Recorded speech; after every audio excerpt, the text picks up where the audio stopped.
说到敏感肌打雷射啊，其实不要说敏感肌或不敏感肌啊，大家都知道雷射叫做光电治疗，那你就知道光照久了，超回答这样哈啊，电烧到嘛也超回答，所以网络上自然会有那种谣言啊，或者迷思就是常打雷射或者打某些雷射会造成皮肤十分的干涩，然后甚至不容易修复，这一点天王有没有什么说法？要看是什么样的雷射，像刚刚提到，如果是水分子会吸收的雷射波长，最好敏感肌要避免这些雷射，像磨皮雷射比如说亚哥雷射、二氧化碳雷射，还有像飞梭雷射那这一类的雷射，由于它会让水分子加热，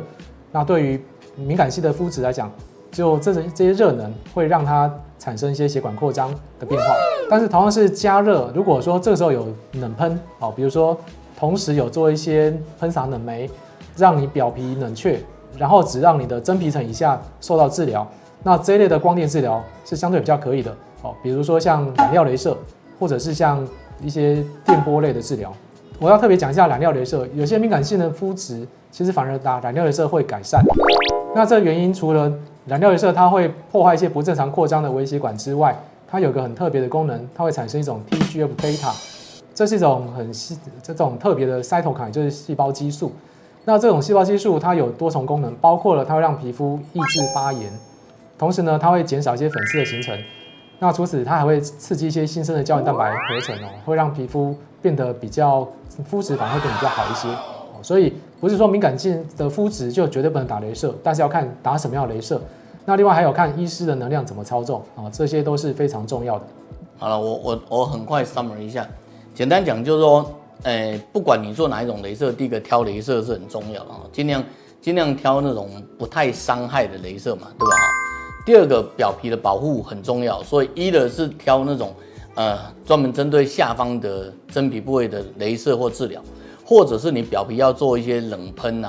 一些治疗。像我们早期20年前我在做那个雷射天天王的时候，那时候我们就是一直冷喷从头到尾冷喷到爆这样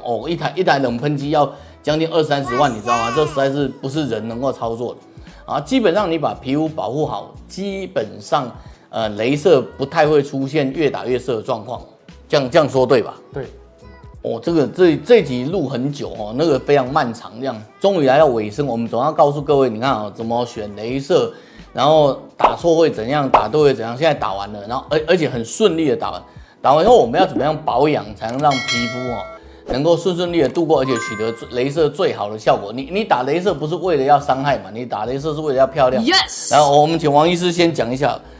你认为怎么样可以让雷射达到最好的效果？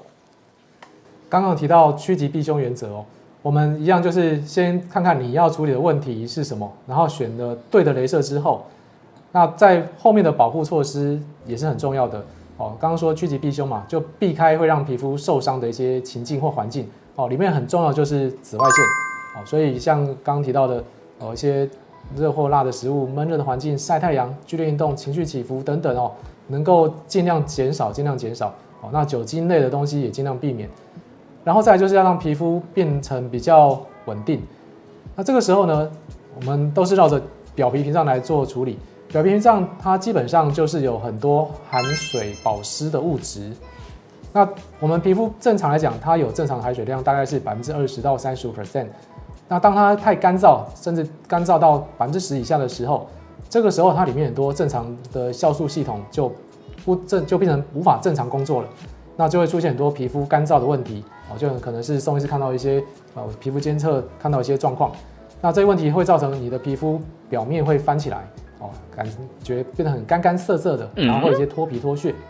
所以这个时候怎么办呢？我们就要用一些保湿剂一些保养品来处理。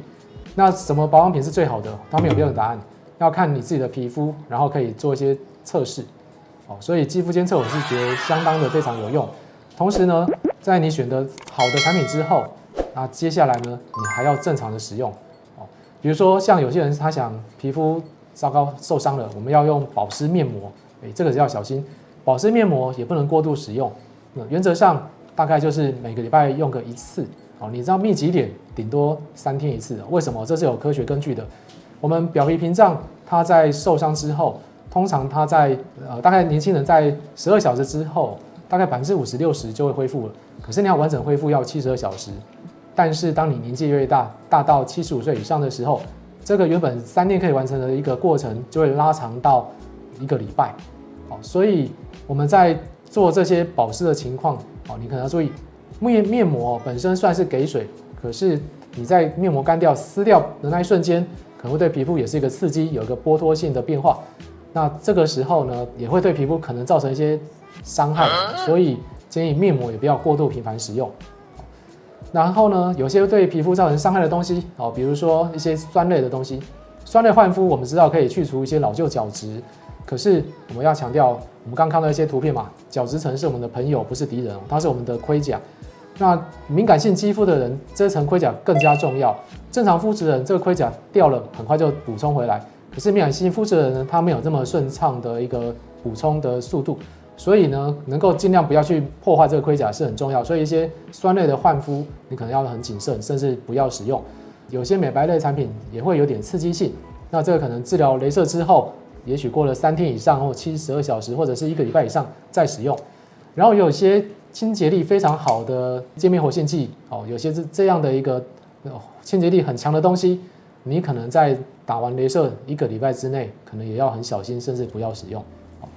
好，那我这边做简单的 summary， 因为每一次我都是一个很啰嗦的。第一个，从肌肤监测的角度来说，打完雷射以后，你的皮肤一定是相对缺水的哦，因为你的屏障受损，所以第一个它蒸发率一定上升。那就是我们讲的 TEWL T 瓦哦，就经皮水分散失一定比较厉害，所以这时候你一定要给它补水，这个没有问题。可是保湿的补水其实有个很大问题是，这几年这10几20年来的那个研究发现，保湿剂里面的乳化剂其实也是一个常见的刺激源那所以你在使用保湿成分的时候，一定要非常小心这个东西对你皮肤的那个屏障有没有伤害。这也是刚刚那个王医师在讲说，为什么我们会建议3天一次就是如果你对你的东西不是那么有把握，你大概就3天5天一次，或者甚至1个礼拜一次。然后保湿完以后，你的皮肤的那个水合足够了，那水合足够以后，它会变得比较娇嫩。娇嫩的好处是你打完雷射以后，它不是会有一些那个色素的残渣吗？会有一些角质的残渣。事实上，比较娇嫩的皮肤，它的代谢就比较好。那这时候它其实蒸发也会比较厉害。我们刚刚讲的 T 瓦所以你的那个锁水的能力也要比较强。这时候安全油脂的补给，然后乳化也很重要。所以你会发现，过去大概3、5年来、10年来，除了早期我们说的那个美白保湿以外，最近又开始人家在做纯油保养。其实纯油保养这段也是为了要帮助一些敏感肌的皮肤，在没有乳化剂的情况下，如何正确的去做一个乳合一个保湿的作用。所以你把皮肤好好的照顾好，基本上不是很难你皮肤照顾好，它自己你没有那个受伤不会修复的啦。所以皮肤照顾好，它自己就会修复。然后自己修复的时候，你又把它屏蔽顾好，它又会代谢所以它就可以让你的雷射做到最完美的情况，对吧？对。好，那今天那个，我们花这么多时间讲的这样子脆达咖啡红一样的所以如果各位对于这样2位医师，教育主委跟教育主委，让2位教育主委来跟各位讲一下这个雷射的部分如果大家觉得非常辛苦，拜托点赞、订阅、分享，这样好不好？那我们就下次的那个肌肤监测小教室见啦，好不好？好，拜拜。